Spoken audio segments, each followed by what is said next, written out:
अस्सलाम वालेकुम। मैं हूं आपका दोस्त तारिक हुसैन और आप देख रहे हैं मेरा यूट्यूब चैनल तारिक अंगरा, जिस पर मैं आप लोगों को तीतर के मुतल्लिक मुफीद बातें बताता रहता हूं। दोस्तों, आज मैं आप लोगों को बताऊंगा कि आप लोगों को कुछ दोस्तों की जानिब से मिसगाइड किया जा रहा है, तो उसका बजाय फ़ायदे के आपको नुकसान होगा। आपने ये गलती कभी भी नहीं करनी। और जब ख़ास तौर पे मौसम जब शिद्दत इख्तियार करता है, चाहे वो शदीद सर्दियाँ हों या शदीद गर्मी हों, तो उसके साथ जो बीमारियाँ हैं वो भी शिद्दत इख्तियार कर लेती हैं। क्योंकि मौसमी जो तब्दीली के असरात हैं वो इन परिंदों पे जो है ना वो बहुत ज़्यादा होते हैं।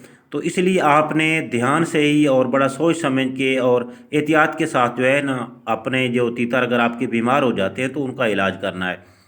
क्योंकि पिछले दिनों मैंने एक दो पोस्टें देखी हैं, तो एक भाई बता रहे थे एक मेडिसन के बारे में जो कि तीतर के लिए जानलेवा है। तो चलते हैं उस मेडिसन की तरफ और मैं आपको दिखाता हूँ कि किस तरह इसके इस्तेमाल से आपके जो तीत परिंदे हैं वो मर सकते हैं। जी, तो ये वो इंजेक्शन है जो ये वेटनरी से रिलेटेड है और ये परिंदों में भी इसका इस्तेमाल किया जाता है। लेकिन इसका जो रिज़ल्ट है वो अगर आप इसका सही इस्तेमाल करेंगे तो फिर तो ठीक है। लेकिन अगर आप इसका गलत इस्तेमाल करेंगे तो आपका जो परिंदा है वो फौरी तौर पे मर सकता है, यानी कुछ मिनटों के अंदर ही वो ख़त्म हो जाएगा। तो ये है जी जेंटा कैम्बिसोन। तो इसका जो इस्तेमाल है ज़्यादातर मुर्गियों, तीतरों में और इस तरह के परिंदों में किया जाता है।